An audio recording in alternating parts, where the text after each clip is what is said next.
але знай, що тато не покине. Розмови з айцами на хвалях Радіо Марія.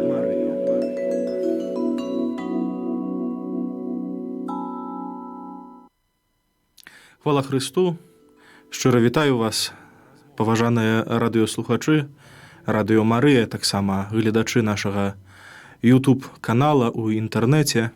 Сёння чацвер, і мы зноў сустракаемся на перадачы з рубрыкі «Размовы з айцамі», там, дзе мы кажам пра айцоў касцёла, успамінаем іх моманты жыцця, біяграфію, таксама разглядаем іх навучанне, каб гэтае навучанне, тое, якое з'яўляецца згодным з навучаннем касцёла, прысвоіць сабе і ім таксама жыць. Любая птушка, калі яна ляціць у паветры, яна махае дзвюма крыламі. На адным крыле птушка далёка не заляціць.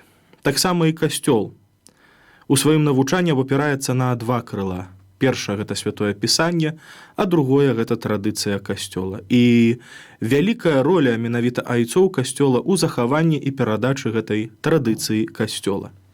І вось гэтак мы распачынаем нашу перадачу. Прыпомню, што мы знаходзімся ў прамым эфіры, таму можна тэлефанаваць у студыю, задаваць свае пытанні. Гледачы бачаць каардынаты на сваіх экранах. Я толькі нагадаю для радыёслухачоў, што можна патэлефанаваць па наступных тэлефонах. Велком плюс 375 44 513 73 97. Таксама замацаваны за гэтым нумарам Viber. Нумар МТС плюс 375 33 673 09 73. І таксама па гарадскіх тэлефонах плюс 375 17 399 17 21 і плюс 375 17 364 69 64. У мінулы раз мы распачыналі вялікую і такую вельмі нялёгкую тэму. Мы казалі пра ерасі ў касцёле. Што гэта азначае? Што некаторыя вернікі няправільна разумелі і тлумачылі праўды веры. У выніку гэтага паўставала скажонае, неправавернае, памылковае вучэнне. І менавіта гэтае вучэнне мы называем ерасю.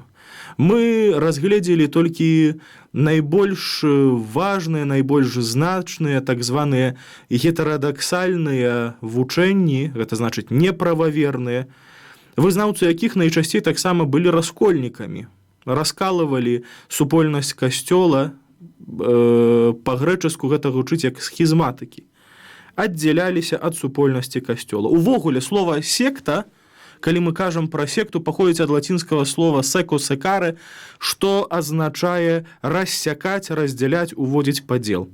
І таму часта еретыкі станавіліся сектантамі, бо не толькі распаўсюджвалі памылковае вучэнне, як бы атраўлялі ім вернікаў гэтым неправаверным вучэннем, але таксама зрывалі сувязь з касцёлам, аддзяляючыся ад супольнасці касцёла. Аднак мы не ставілі сабе мэту навучыць кагосьці гэтым ерасям, падаць толькі выключна інфармацыю пра гэтыя ерасі, веды. Таму пасля таго, як мы на папярэдняй перадачы прадставілі гэтае памылковае вучэнне, мы сёння прымемся за іх выпраўленне, а ў гэтым нам дапамогуць аўтары, якія выкрывалі гэтыя памылкі, папраўлялі іх і вучылі народ Божы праўдам веры, а не фальшу. Мы некалі ўжо разглядалі старажытнахрысціянскіх апалагетаў, функцыяй якіх была абарона веры ад абвінавачванняў хрысціян, праз язычнікаў, праз габрэяў у тым, чаго яны не рабілі, стварэнне такога праўдзівага, сапраўднага вобраза хрысціяніна, які верны Пану Богу, выконвае яго запаведзі і таксама дапамагае іншаму чалавеку, клапоціцца аб іншага чалавека. І гэтых аўтараў мы называлі апалагетамі ад грэчаскага слова апологеомай, абараняцца, абараняць. Людзі, пра якіх пойдзе размова сёння, гэта не толькі выключна абаронцы хрысціянскай веры перад абвінавачваннямі, але таксама тыя, хто прывёў да развіцця правільнага разумення тыя праўды, у якія мы верым. Яны паглыбілі, яшчэ больш растлумачылі навуку Касцёла, то мы можам ужо іх называць тэолагамі.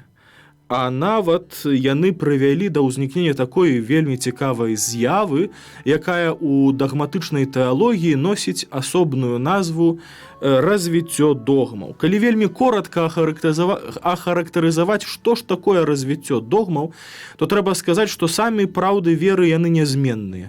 Іх нельга змяняць, бо Бог нам даў іх раз і назаўсёды.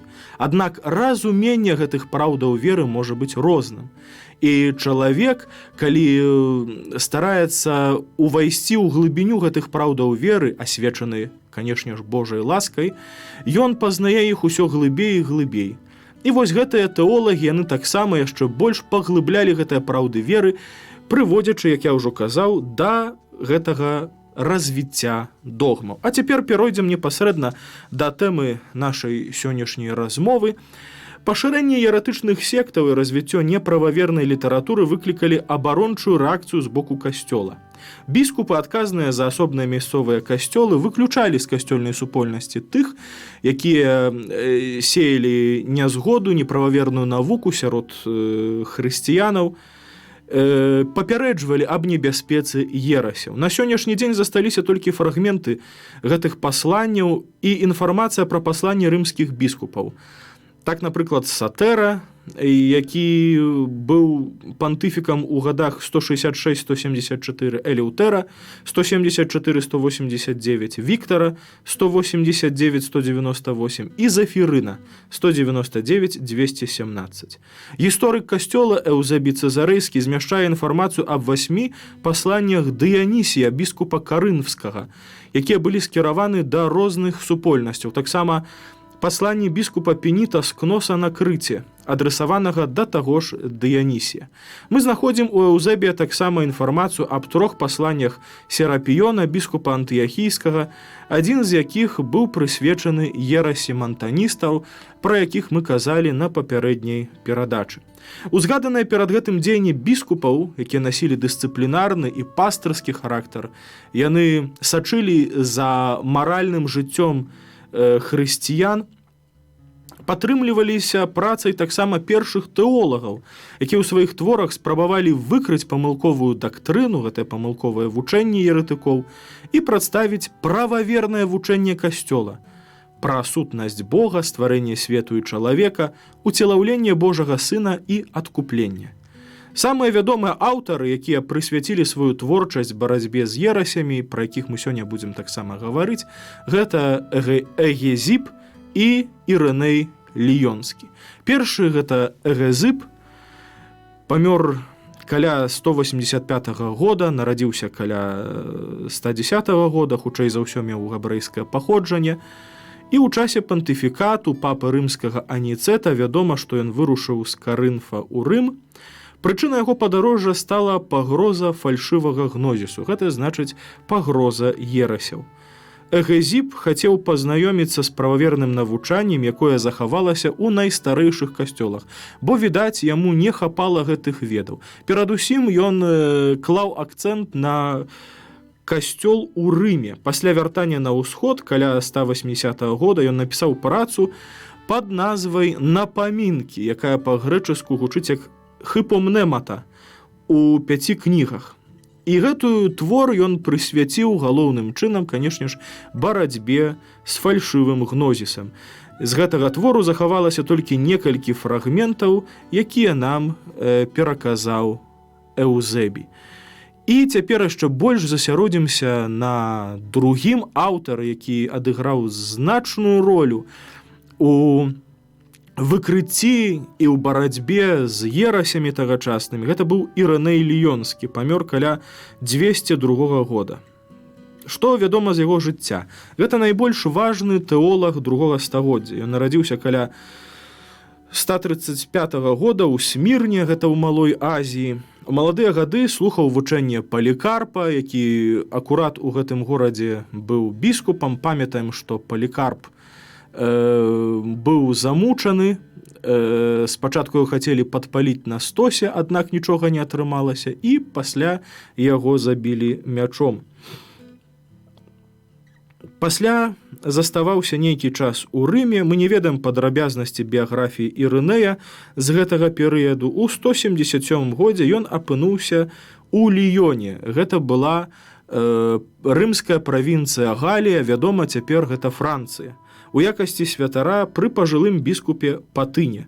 У тым жа годзе супольнасць Ліёна накіравала яго таксама ў Рым з пасланнем да папы Элеўтэра у справе мантаністаў. І да гэтага паслання супольнасць дадала пасланне ліёнскіх мучанікаў, напісаныя імі самімі ў той час, калі яны былі ў вязніцы.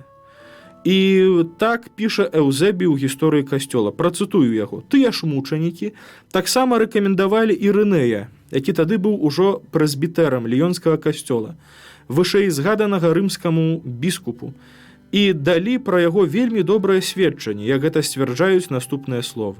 Мы жадаем, каб табе ў Богу і зараз, і заўсёды было добра, айцец Элеўтэр. Мы даверылі Ірынэю, нашаму брату і спадарожніку, перадаць табе пасланне і просім цябе, каб ты яго ласкава прыняў. Калі б мы думалі, што знак чыстай справядлівасці залежыць ад пазіцыі чалавека, тады б мы прадставілі табе яго найперш як прэзбітэра касцёла, бо ён сапраўды прэзбітэр. Падчас рымскай місіі Ірынэя мучаніцкая смерць спаткала біскупа Ліёна Патына, і калі Ірынэй вярнуўся з Рыма, ён заняў месца свайго папярэдніка. Будучы біскупам, Ірынэй імкнуўся пашырыць хрысціянства ў рэгіёне уздоўж ракі Роны. Ён абараняў касцёл перад фальшывым гнозісам Валянціна, які распаўсюдзіўся на поўдні Галіі. Ён таксама заклікаў да міру і згоды падчас спрэчак, звязаных са святкаваннем Дня Вялікадня. Папа Віктар, які быў пантыфікам у гадах 189-198, пагражаў адлучэннем ад касцёльнага адзінства тых, хто не прыме рымскі звычай святкавання Вялікадня ў нядзелю пасля першай вясновай поўні. Мы ўжо калісьці пра гэта казалі, што на ўсходзе адзначалі Вялікдзень 14 Нісана. Гэта адзін з месяцаў па габрэйскім календары. А, вядома, на захадзе адзначалі інакш. Адзначалі ў нядзелю пасля першай вясенняй поўні месяца.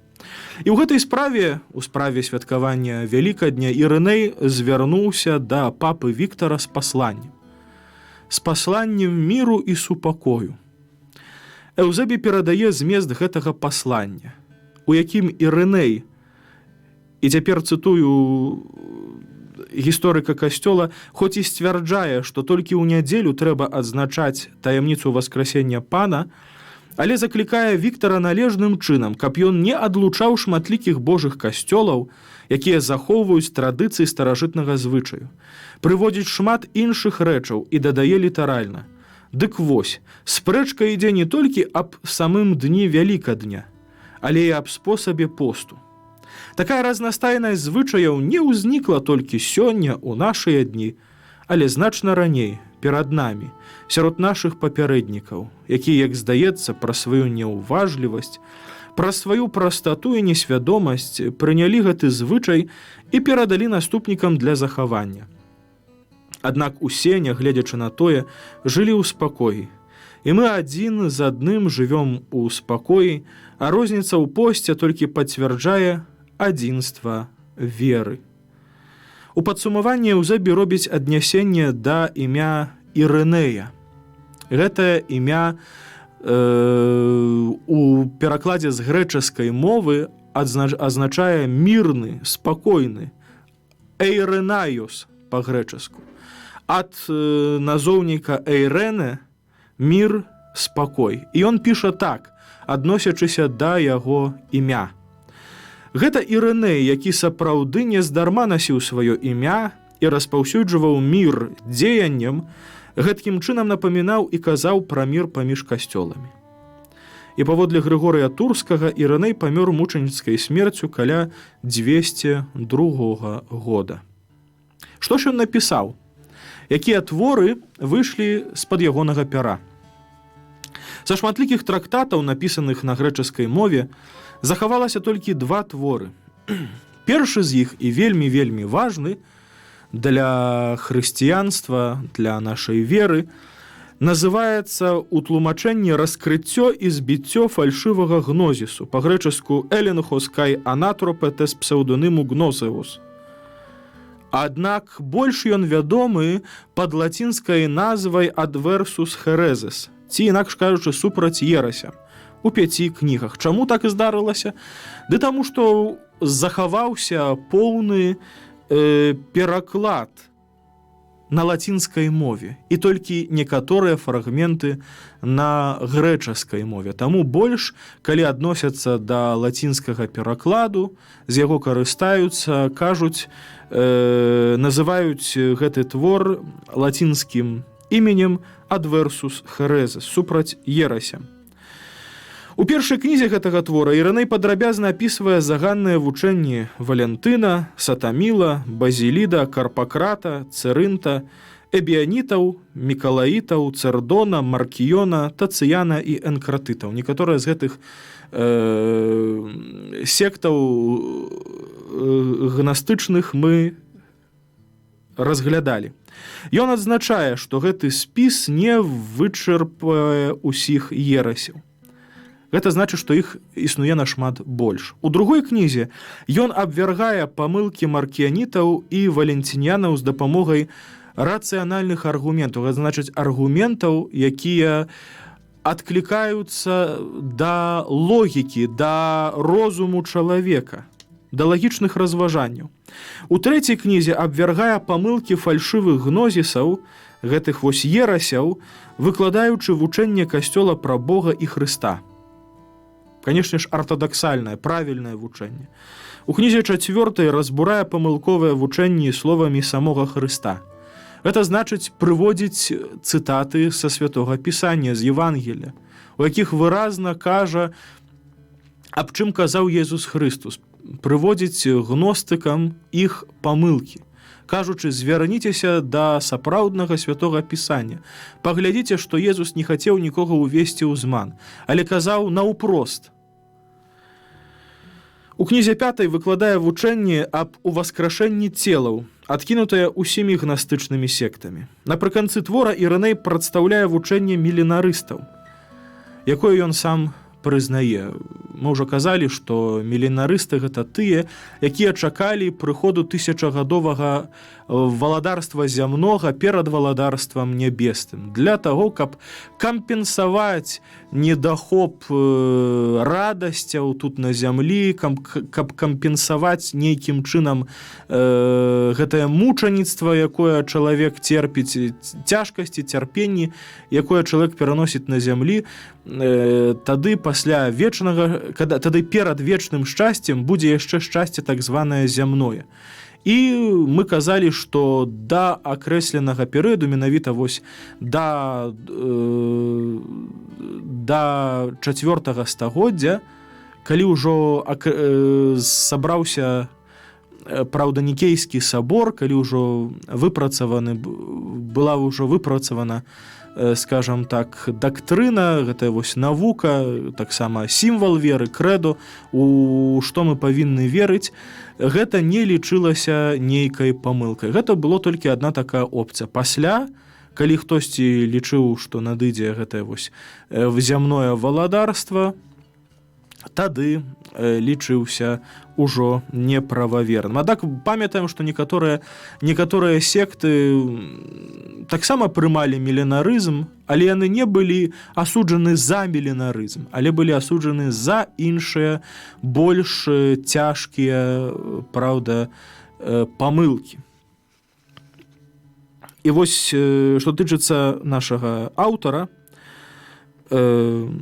другі твор Ірынея, які ён напісаў, гэта доказ праўды апостальскага вучэння, па-грэчаску гэта «Епідейксісту апостоліку карыгматус». Гэты твор лічыцца найстарэйшым катэхізісам каталіцкага касцёла. Сёння мы маем ККК, катэхізіс каталіцкага касцёла, праўда, выданы, вельмі падрабязны, можа, не такі лёгкі для чытання, але ў якім змяшчаюцца ўсе асноўныя праўды веры, такі вось, можна сказаць, падручнік веры, а самы першы катэхізіс – гэта вось доказ праўды апостальскага вучэння Ірынея Ліёнскага. У першай частцы гэтага твора аўтар змяшчае вучэнне касцёла аб святой Троіцы, стварэнні свету, падзенні першых людзей, уцелаўленні Хрыста і адкупленні. У другой частцы выкладае прароцтвы старога запавету, якія паказваюць сапраўднасць аб'яўлення. Ірыней прадстаўляе Хрыста як сына Давідавага і Месію, а ў заканчэнні твора аўтар заахвочвае жыць паводле сапраўднай веры і таксама папярэджвае аб небяспецы ерасі. Гэта значыць, што ён ахоплівае як бы цэласна больш-менш усе найважнейшыя аспекты нашай веры, усе найважнейшыя праўды веры. Такім чынам, як на гэты перыяд, калі ён жыў, тлумачыла прававернае навучанне. Вучэнне цяпер Ірынея. Аб чым ён вучыў? З чым ён застаўся у касцёле паводле навучання? Яно ўзнікла ў кантэксце, вядома, палемікаў з памылковым вучэннем. Палеміка – гэта не проста дыспута, палеміка – гэта абвяржэнне гэтага неправільнага навучання. Калі чалавек кажа, не, яму няма месца, я не дыскутую, павінна быць так і так, навучанне касцёла адназначнае, будзем трымацца толькі навучання касцёла. Гэта называецца палеміка. Абараняючы тыя праўды веры, якія абверглі еретыкі, ён апісаў прававерную навуку, якая ахоплівала амаль усе галіны тэалогіі. Па гэтай прычыне, на думку многіх, ён заслугоўвае таго, каб яго называлі стваральнікам хрысціянскай тэалогіі і першым тэолагам сярод айцоў касцёла. Дык вось, пра што ён казаў, ці пра каго ён казаў? Першая тэма, пра якую ён казаў, гэта тэма Бога. Насуперак вучэнню аб дваістасці псеўдагностыкаў, якое у навуцы называецца дуалізм, ад слова дуо, два, дваістасць, ён абвяшчаў, што Бог не падвойны, а адзіны, адзін і той жа, ідэнтычны айцу Хрыста, творцу свету і чалавека. Вядома, што яшчэ тады не было сфармулявана навука аб святой Троіцы. Трэба было крышачку пачакаць да часоў так Тертуліяна на захадзе і да часоў Васіля Вялікага на ўсходзе, каб гэтая навука набыла рысы выразнасці.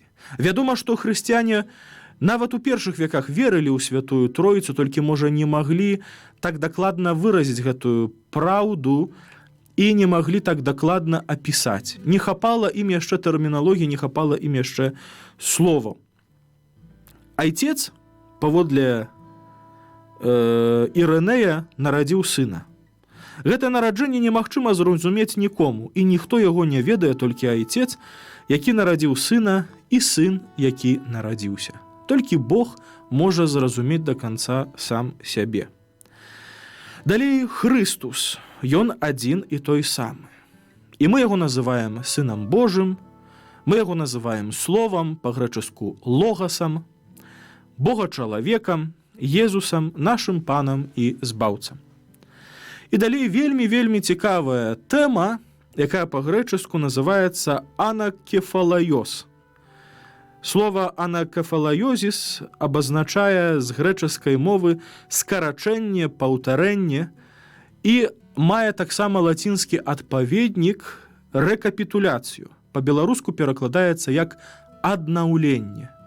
Гэта вельмі цяжкая тэма, можа, цяжка так адразу будзе яе ухапіць, але я пастараюся, наколькі гэта магчыма, вам растлумачыць. Ірыней распрацаваў ідэю рэкапітуляцыі гэтага аднаўлення разам з вяртаннем да першаснага стану. Гэта вельмі важна. Аднаўленне з вяртаннем да першаснага стану. Цяпер растлумачу, пра што ідзе гаворка. Гэта ён узяў ад святога Паўла, гэтую ідэю з яго пасланняў. Яе можна ахарактарызаваць як выпраўленне абнаўленне, прымірэнне і аб'яднанне. Па словах Ірынея, Христус учыніў справу выпраўлення таго, што было сапсавана. Сапраўды, Христус выправіў грэх Адама і грахі людзей, беручы іх на сябе. І дзякуючы гэтаму ён знішчыў грэх, даючы чалавеку магчымасць збаўлення. Інакш кажучы, даючы адкупленне чалавеку. Рэкапітуляцыя для Ірынея азначае паўтарэнне ўсяго з самага пачатку. Аднаўленне – гэта значыць як бы учыненне ўсяго новым праз вяртанне да пачатку. Што кажа у Адверсус Херезес на гэта сам Ірыней?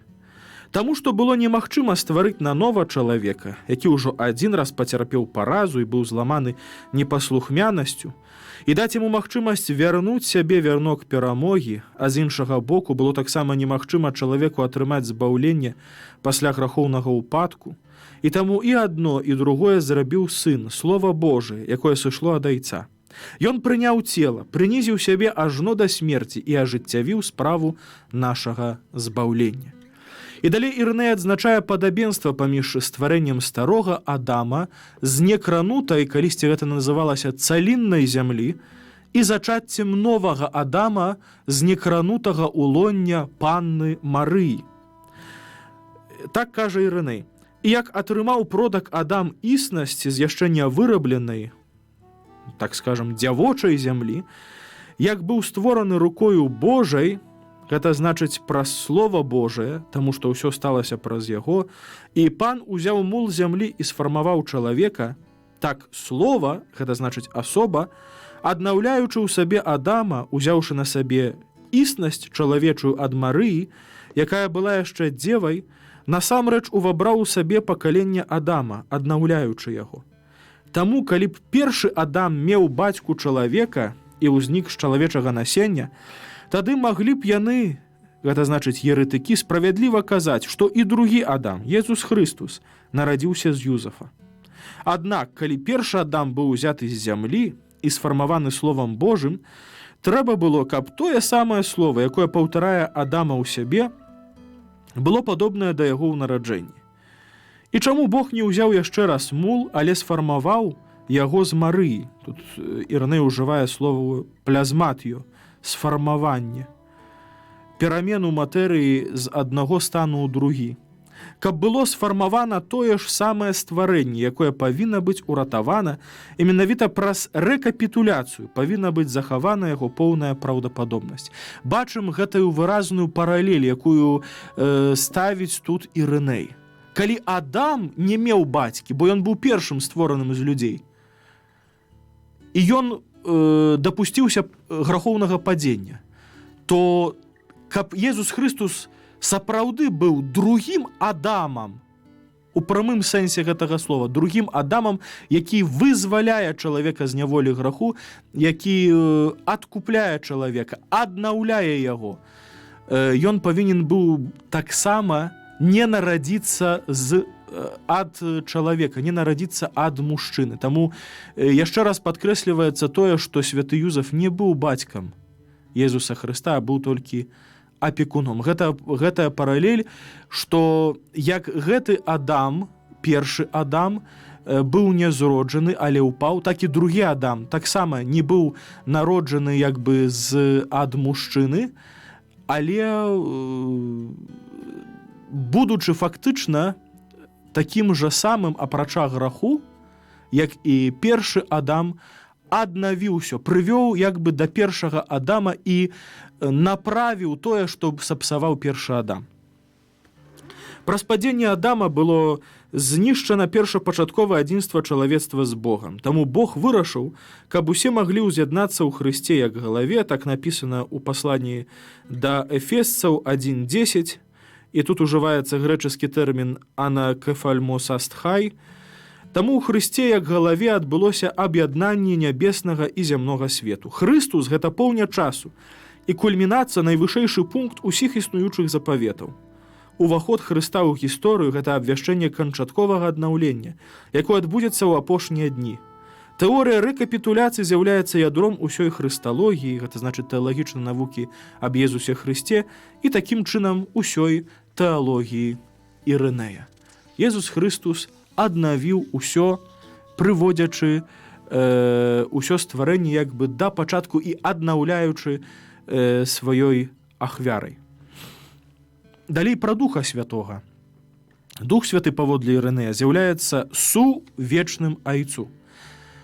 Што значыць сувечным? Ёсць слова сучасны. Это значыць той, які жыве з кімсьці іншым у гэтым самым часе, як бы спадарожнічае яму. Вядома, што для Бога часу не існуе. Таму Бог, асобы Божыя з'яўляюцца адна для другой сувечныя.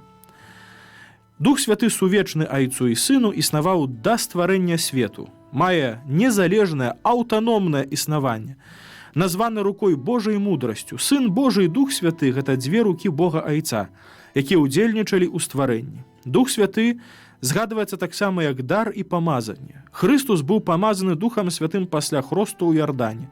Гэтага Духа Хрыстус перадаў касцёлу ў дзень Пяцідзясятніцы. Прастор адзення Духа Святога – гэта касцёл. Дух Святы жыве ў сэрцах вернікаў ад моманту хросту. Гэта вельмі важна, каб мы памяталі, што Дух Святы прыходзіць у сэрца чалавека не ад моманту канфірмацыі, калі ён актывізуе свае 7 дароў, а ад моманту хросту. Праз хрост, які ўдзяляецца ў касцёле, Святы Дух сыходзіць на чалавека, каб даць яму ўдзел у боскай прыродзе. Што казаў Ірыней пра касцёл? Хрыстус – галава ўсяго касцёла, у якім, дзякуючы дзеянню Духа Святога, ён выконвае сваю справу аднаўлення. Зноў жа наша рэкапітуляцыя да канца свету. Касцёл пабудаваны на падмурку апосталаў, валодае праўдай і абавязаны абараняць яе ад небяспекі ерасяў. Пакіданне абвяшчанай у касцёле веры азначае пакіданне Духа Святога. Таму той, хто адлучыўся ад касцёла, таксама адлучыўся ад Духа Святога. Апостальскае вучэнне працягваецца без зменаў у касцёле. Гэтая традыцыя з'яўляецца крыніцай і эталонам веры.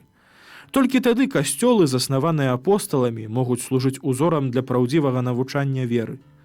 Няспынная сукцэсія біскупаў у іх, гэта значыць пераемнасць улады, дадзенай Хрысту апосталам, а апосталамі перададзенай іншым біскупам, гэта гарантыя сапраўднага навучання. І вось што кажа ў Адверсус Херезис Ірыней. Дык вось, кожны, хто хоча ўбачыць праўду, можа пацвердзіць, што ў кожным касцёле ва ўсім свеце ёсць апостальская традыцыя. І мы можам пералічыць тых, каго апосталы прызначылі біскупамі ў касцёлах іх пераемнікаў аж да нашых часоў. Яны ані не чулі, ані не навучалі з таго, што гностыкі трызнячы навучаюць.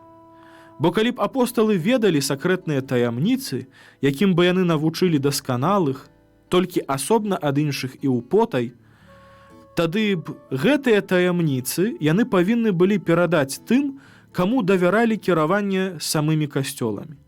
Яны хацелі, каб тыя, каго яны ўстанавілі сваімі пераемнікамі і каму яны аддалі сваё ўласнае настаўніцтва, былі дасканалымі і бездакорнымі. Іх паслядоўная дзейнасць прынесла б вялікую карысць, а падзенне прывяло б да вялікай паразы.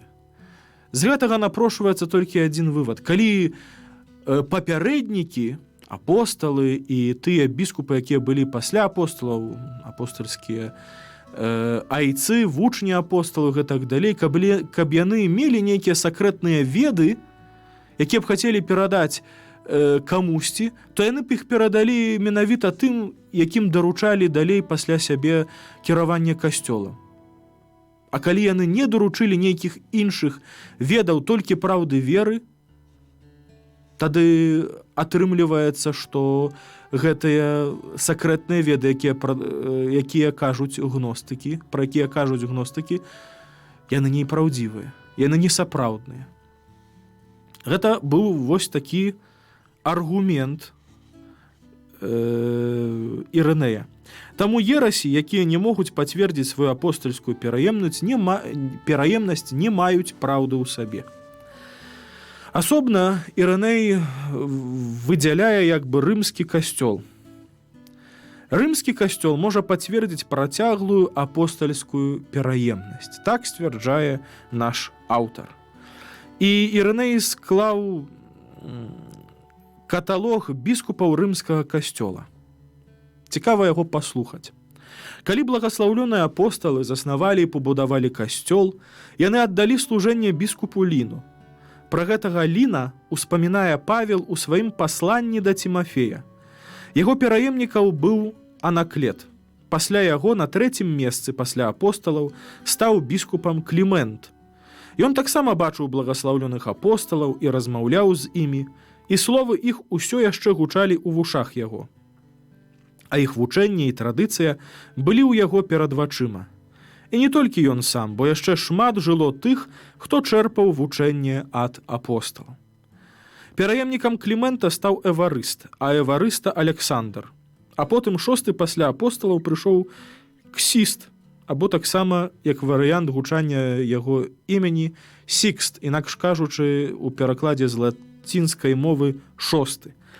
А пасля яго Телесфор, які выцерпеў слаўнае мучаніцтва. Потым быў Гігін, далей Пій, а пасля яго Аніцэт. Пераемнікам Аніцэта быў Сотер, а цяпер на 12-м месцы пасля апосталаў займае пасаду біскупа Элеўтэр.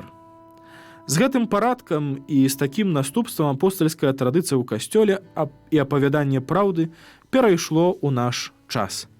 І гэта, сцвярджае наш аўтар, самы поўны доказ таго, што існуе адна і тая ж вера, якая ажыўляе, якая захавалася ў касцёле ад апосталаў да сённяшняга дня і перадаецца ў праўдзе.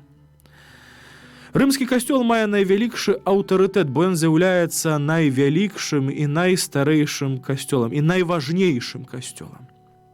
Словы Ірынея, якія я неўзабаве працытую, многія лічаць асноватворнымі, калі ідзе размова пра такую вельмі важную справу, як прымат папы рымскага ў касцёле, першынство біскупа Рыма ў касцёле. Што кажа на гэтую тэму Ірыней? Аднак па прычыне таго, што пералік пераемнасці ва ўсіх касцёлах у гэтым творы заняў бы занадта шмат месца, мы, калі паказваем на пераемнасць найвялікшага і найстарэйшага і ўсім вядомага, заснаванага 2 найслаўнейшымі апосталамі Пятром і Паўлам і устаноўленага ў Рыме касцёла, які мае традыцыю ад апосталаў і веру, якую абвяшчае людзям, якая даходзіць да нас шляхам пераемнасці біскупаў, саромім усіх тых, хто любым спосабам, але не так, як трэба, збіраюць вакол сябе паслядоўнікаў для ўласнага задавальнення або марнай хвалы, або слепаты, або фальшывых перакананняў. А цяпер вельмі важныя словы. Вось якія вучоныя лічаць, скажам так, навукай, першай навукай, можна сказаць, аб прымаце рымскага касцёла, о першынстве касцёла ў сталіцы тагачаснай імперыі Рыме. Ён кажа так: з гэтым жа касцёлам, па латыні ad hanc enim ecclesiam, з-за яго вышэйшага першынства, propter potentiorem principalitatem, павінен згаджацца кожны касцёл, necessa est omnem convenire ecclesiam, то бок усе і адусюль вернікі, бо ў ім, праз тых, хто прыйшоў адусюль, захавалася апостальская традыцыя. Менавіта дзякуючы таму, што ў ім захавалася апостальская традыцыя, і ў Рыме аддалі сваё жыццё Пётр і Павел, перадусім Пётр, якога Езус Христус устанавіў ключнікам касцёла, даў яму ключы валадарства Божага, гэты касцёл можна назваць касцёлам прыярытэтным, які стаіць на першым месцы сярод іншых касцёлаў.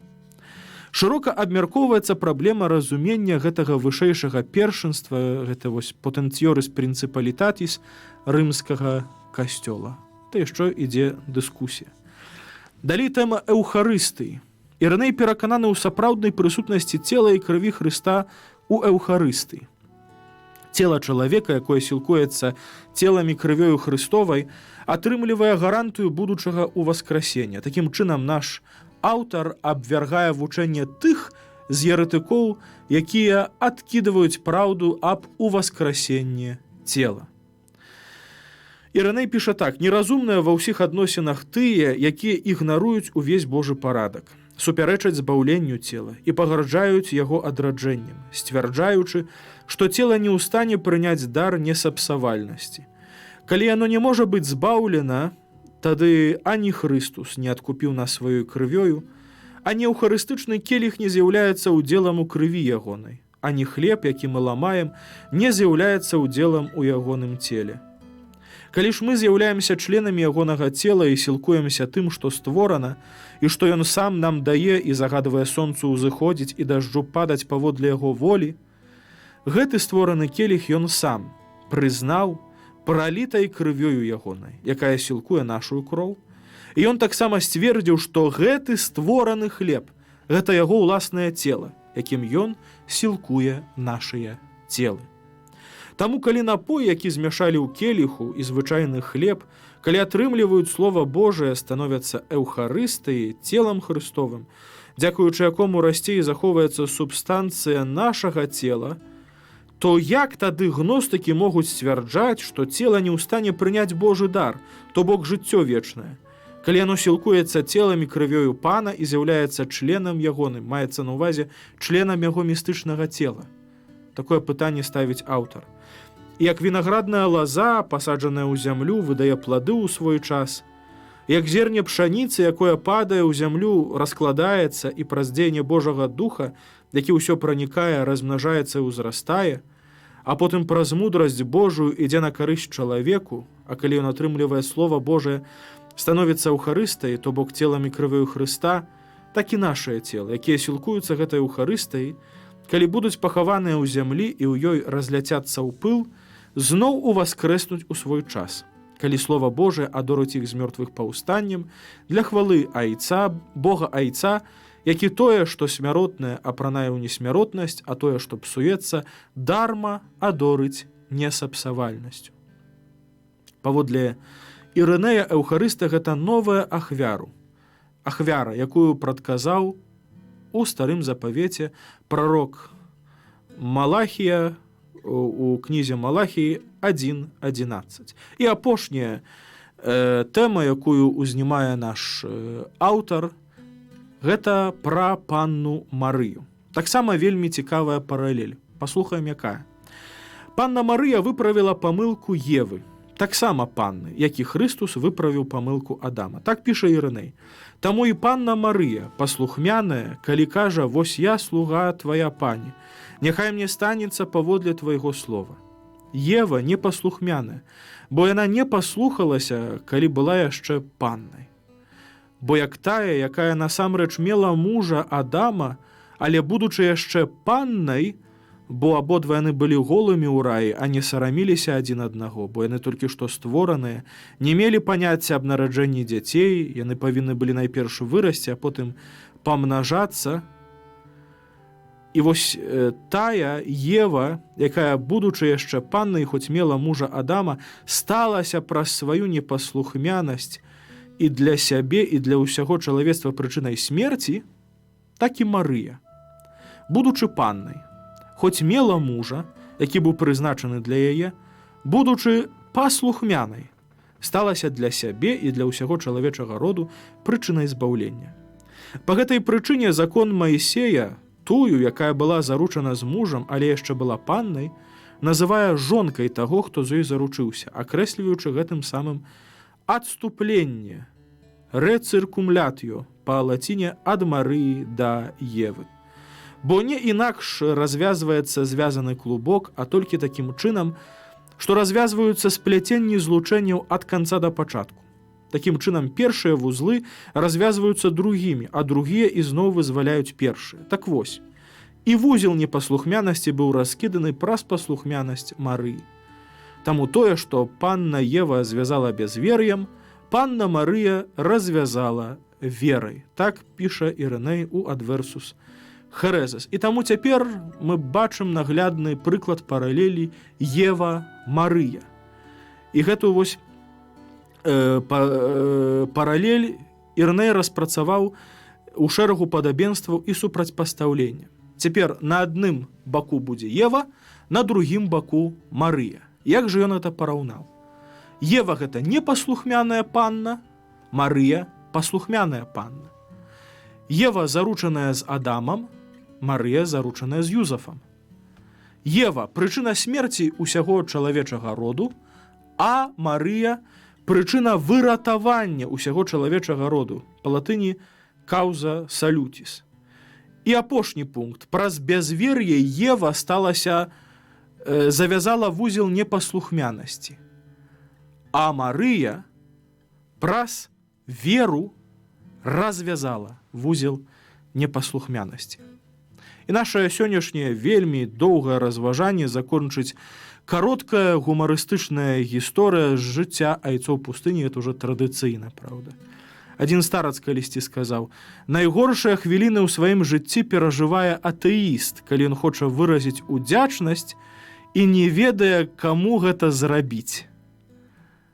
Таму вузел, у які пападаюць атэісты, развязвае вера.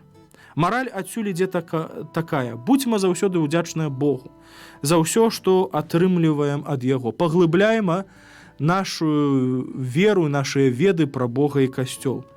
Каб не стацца ахвярай ерасяў 21 стагоддзя, якіх шмат, якія не згодныя з навукай Касцёла, і розных антыхрысціянскіх філасофій, вучэнняў і гэтак далей.